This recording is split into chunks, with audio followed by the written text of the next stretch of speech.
everyone! Today I am going to try a little bit of a different format, just keeping the content a little bit lighter than the videos I've been making, which are so heavy. And this one, we'll see how this goes. Let me know in the comments if you like it. But what I'm going to do today is tell you 5 different ways, 5 different things you can say to your friends to guarantee you to lose your friends.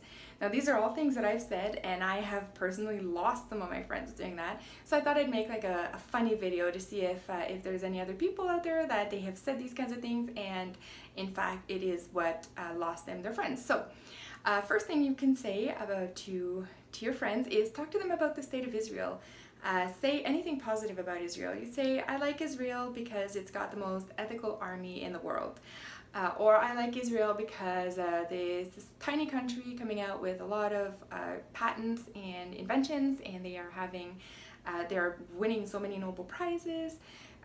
You know, anything positive, because the mainstream media has been spending years now, probably decades, brainwashing people against the state of Israel and portraying the Palestinians as these poor creatures victimized constantly by this evil bully, Israel, where in fact it's the exact opposite. It's the reverse. So Palestine and a whole bunch of other Arab countries that surround the tiny state of Israel they're launching massive attacks on Israel, and Israel is in a position where she has to defend herself. So that's the reality of what's happening, but most of your friends won't know that, because if they don't look into this, they won't know. So you want to lose your friends, talk to them about the Palestine/Israel situation and show your support for Israel, and chances are that you will have a few of them walk away and not want to talk to you again. The second thing I have is criticize anything about Islam. And in fact, you don't even have to criticize Islam. All you have to do is say something about Islam that doesn't portray Islam in a glorious light, and you'll see the bewilderment in your friends' faces, and then they'll turn to anger, and all of a sudden you're going to be an Islamophobe. So if you say things like I don't agree with how Islam allows wife beating, or I don't agree how Islam throws gays off of rooftops as a punishment for being gay, you know, you can watch your friends either deny it, say it's completely not true, it doesn't even happen like that, that's not the Islam I know, which there is only one Islam, or you can watch your friends just not talk to you anymore, because they just don't want to address that. Friends that know that that's true, that it is in the Quran, it's in the Hadith, they will simply just not talk to you, because it's easier to just abandon people than to try to actually come up with a counter argument or discuss the fact that there could be a problem with an ideology. So much easier to just walk away. So I've had friends walk away, they've called me oppressive, they've called me Islamophobe. I have family members that have walked away from me as well. I had some Muslim family members, and unfortunately for me, they attacked me on Facebook, and when I came back with a very credible response and saying that I was open to discussions about the subject at any time, I was just shut down, unfriended, unfollow from Twitter, unfollow from everywhere, and that was it. That was the end of that discussion, and all I said is that I would like to keep commemorating 9/11 because we cannot forget that that was a jihad attack on American soil. So there you go, that kind of stuff.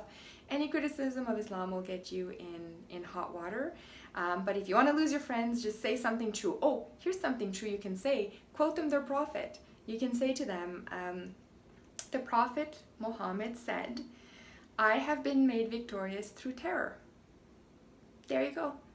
That's why we have so many terrorist attacks carried out in the name of Islam, is because that is what made the Prophet victorious, and that is what they're going to repeat and repeat and repeat until Islam has taken over the whole world. But say that to your friends, and yeah, you're gonna be shut out. You're gonna be shut out. So another thing you can do, which is the third one on my list, is praise capitalism. So capitalism, you have to know a little bit of the history of capitalism, but in a nutshell, capitalism is what allows us now. I'm a working class family in the West, and it's what allows people like me to live lives that are better, more enriched than the richest kings and queens of Renaissance Europe.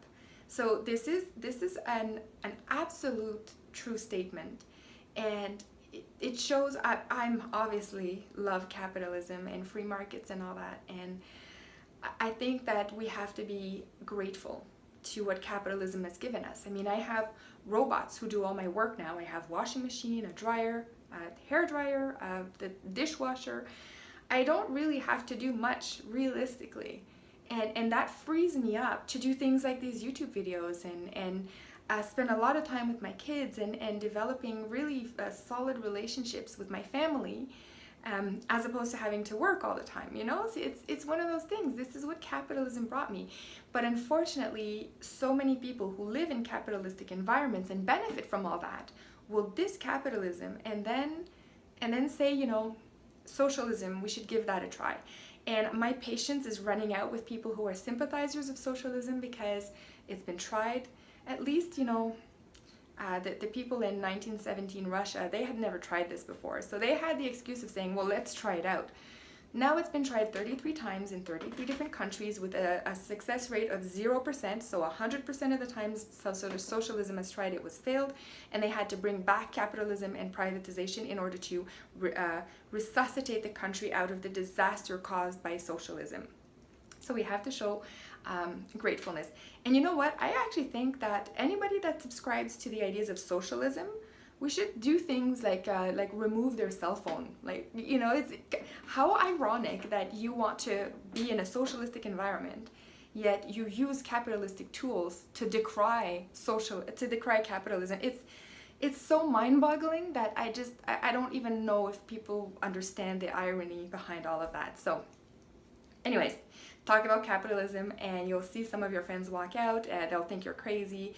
They'll think you're super selfish because capitalism is so evil and it only makes certain people rich, when in reality it actually makes everybody richer, just different degrees of rich, but still richer. And socialism will make everybody poor, and socialism is actually the true doctrine for selfishness. So anyways, just talk about that and see which one of your friends stick around after that.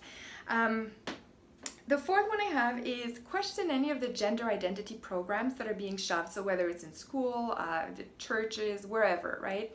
Anywhere in society that this kind of thing is being shoved, question it. And you'll see. Now, the reason you'll get such a backlash on the gender identity theory, now this is the gender ideology, which says that it's archaic and passé to consider only two genders, male and female.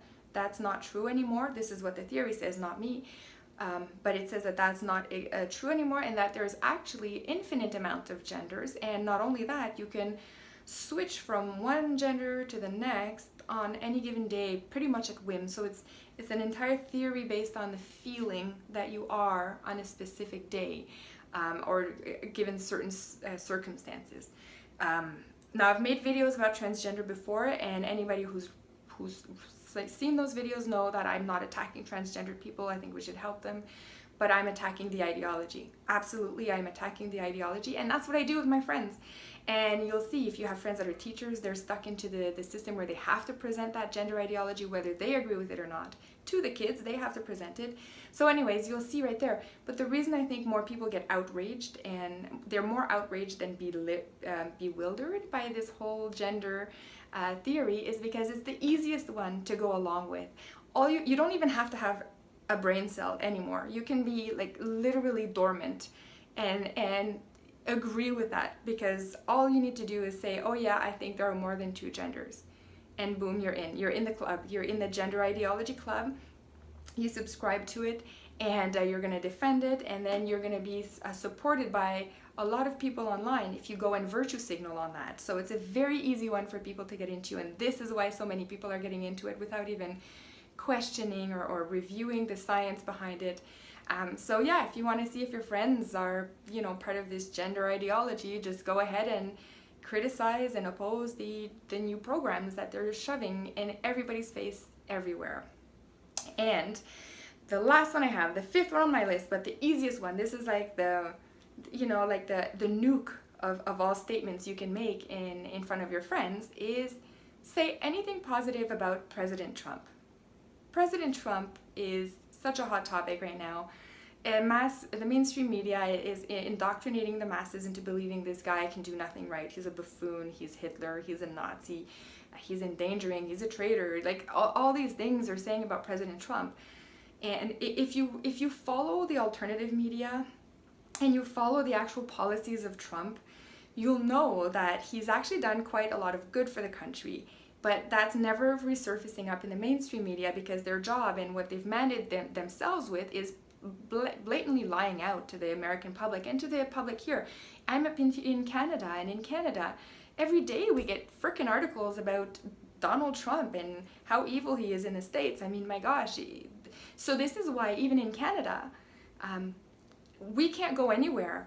You can't go anywhere without somebody bringing up how bad President Trump is in any conversation. I mean, I've paid attention to that for the last 2 years. Anywhere I go, it could be at work, anywhere. The bus, I overhear, it's always somebody saying something bad that Trump did, because they were just watching CNN, MSNBC, CBC up in Canada, National Post, any of those things. That are really just indoctrinating you against Donald Trump and hiding from you the fact that he is actually doing something good with the economy and with the country. So, anyways, if you know about Donald Trump and you're already in that camp of pro-Trump, I don't need to explain this further. For the people who don't know and don't care and just think that I'm delusional, I can't convince you. There's nothing I can say to the anti-Trumpers to ever change their minds, so I'm not even gonna try. But maybe there's people in the middle who don't necessarily know about this. But maybe those people can have an open mind, but a lot of the friends I had were just completely closed-minded, and the minute I said something nice about Trump, they were gone. They're gone, and they just never talked to me again. And these are close friends that I used to hang out with. Not just like those fake Facebook friends that you don't really ever see, but you're kind of Facebook friends with them. I'm talking about actual friends in my real life, and they never even had the courtesy to tell me, oh, it's because you like Trump. I had to confront them about it, and then it kind of came out. But, you know, you don't even have to say anything about his policy. You can say something like, I like Ivanka Trump's the clothesline, or something like, I like how Melania Trump parents Barron.